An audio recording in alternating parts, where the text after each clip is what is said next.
Namaste. Today, 14th April, Friday. It's Easter Friday. It is regarded as the day of crucifixion of Christ, followed by the resurrection after 3 days. It's observed all over the Christian world, and like most religious festivals or ceremonies, it has lost its true significance. In fact, many of the stories in all the mythologies have lost their true significance. For example, the story of redemption. So it is said that Christ washed away the sins of others by his blood. So, what it means is that actually it is true of all the avatars. What is the original sin in the real sense? Original sin is not that some souls were pushed and they took birth. Well, they didn't, you can't call it really sin in that sense. But it means birth in matter which carries the stamp of imperfection.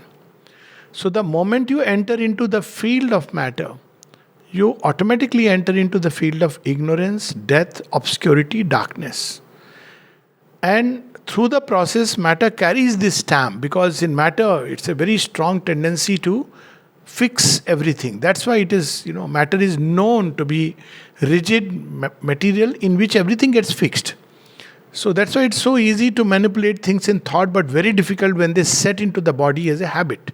The conditioning is very strong. So every time an avatar comes, by assuming a material body, he washes away these imprints. Because then only something new can come. So in fact, every avatar does it. He comes and by assuming a material body, he takes away the burden of past habits, conditionings, be it the conditioning of an animal consciousness, of a semi-humanized consciousness, of a barbaric consciousness, or even a human consciousness, or something still higher. And thereby he activates within it a new stir of life, of the creative upsurge, of a divine becoming, unfolding, or manifestation, whatever we want to look at it, so that a new chapter in the Leela of the great unfolding can begin. All avatars do it. In the Christ story, it is expressed in a certain way, which people take it as the connotation of Christian story, because the idea of avatar is missing there. At least it has not been developed the way it is developed in Hindu thought. So, how does Christ wash away the sins? By assuming a human body.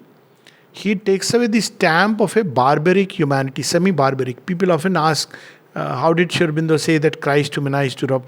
Look at Europe at the time of Christ. Slaying someone who is seeking freedom for humankind, equality and freedom, he is crucified along with two thieves.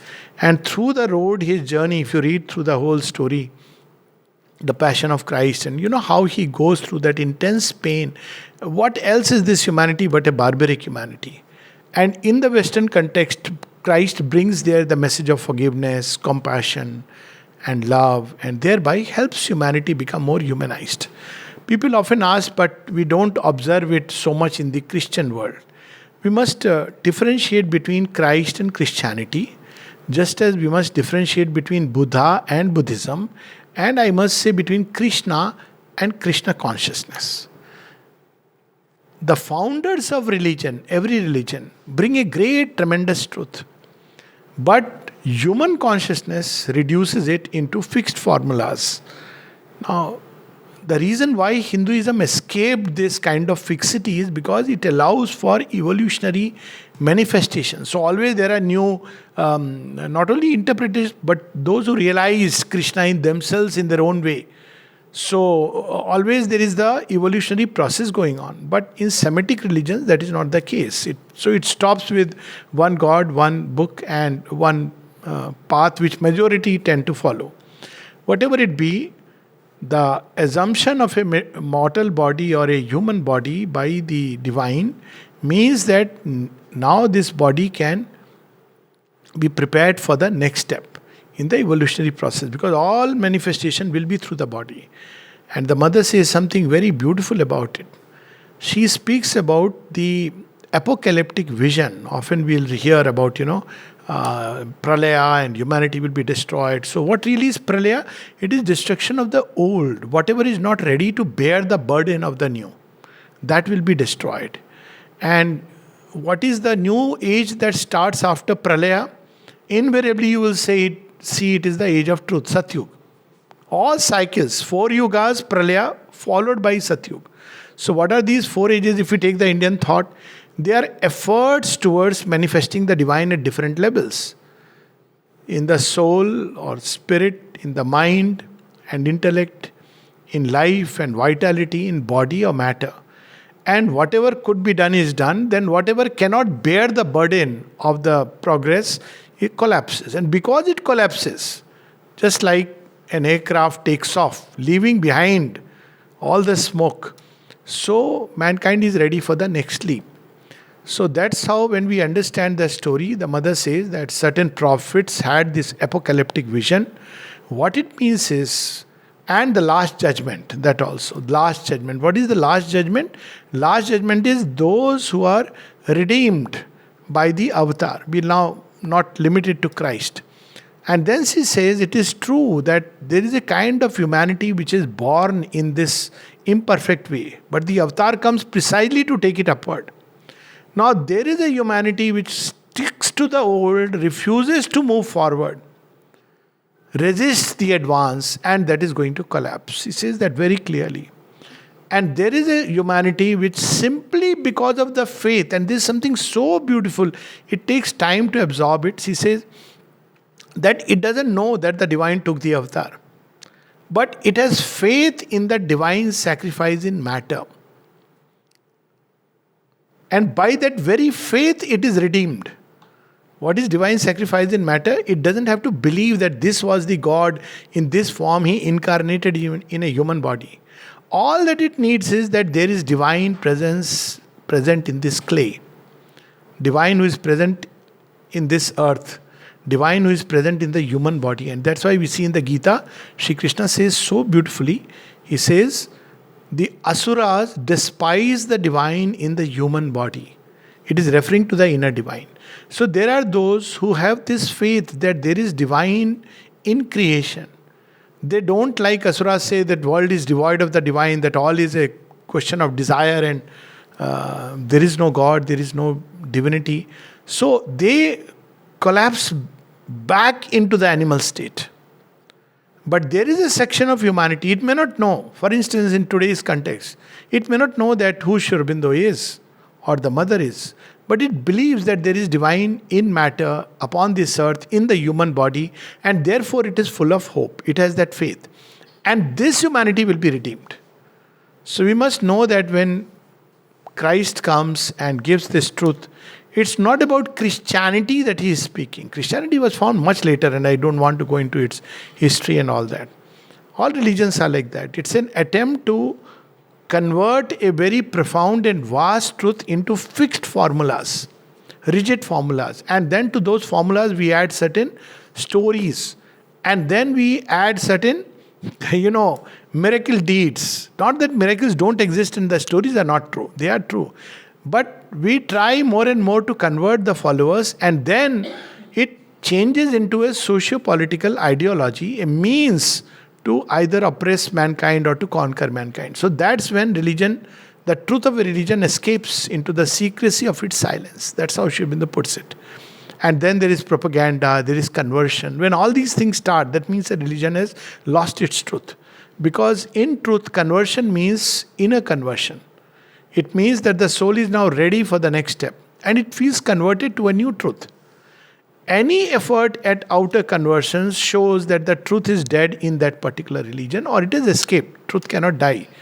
And what is left is a shell. That shell is a powerful shell. After all, this was the shell which, at its origin, that throne was occupied by the Lord in a certain form.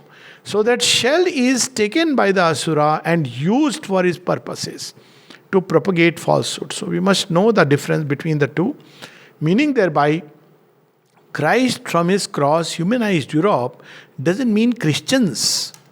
It means all who are ready to be humanized. And they may or may not believe in Christ, that's not important. But they believe that there is something called as breath of divinity.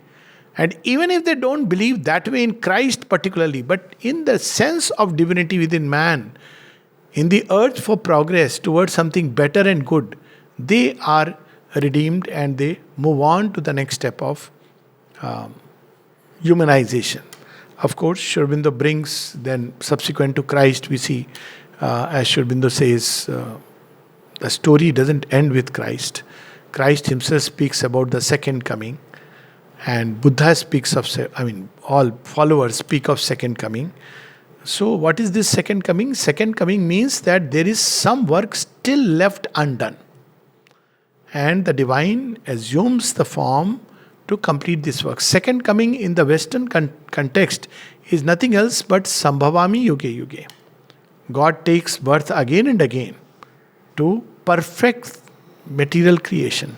Why doesn't he do it in one go? Because it cannot be done like that. In one go, if he puts all the pressure on matter and the material bodies, they will break down because this is tremendous power. Mind cannot contain. It's like teaching a child in kindergarten all about the theories of relativity.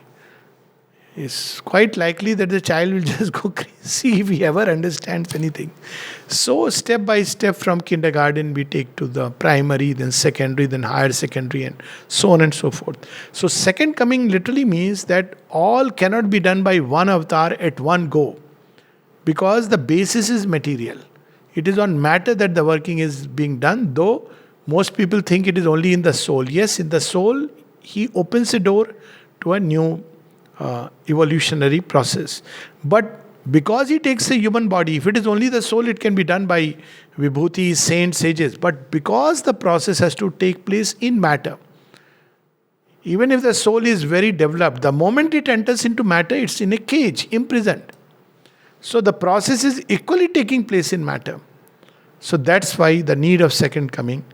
And I would say in the final series of these comings, in the Indian conception of Dasavatar, you have Kalki, who descends and clears the ground for the establishing the kingdom of heaven on earth. What Christ dreamed, but could not because humanity was not ready. He brought that kingdom of heaven on earth, wanted to bring it through love and compassion, but mankind, instead of receiving, put him on the cross.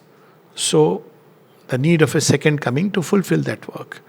And that we see grand culmination and fulfillment in the work of Sri Aurobindo and the Mother.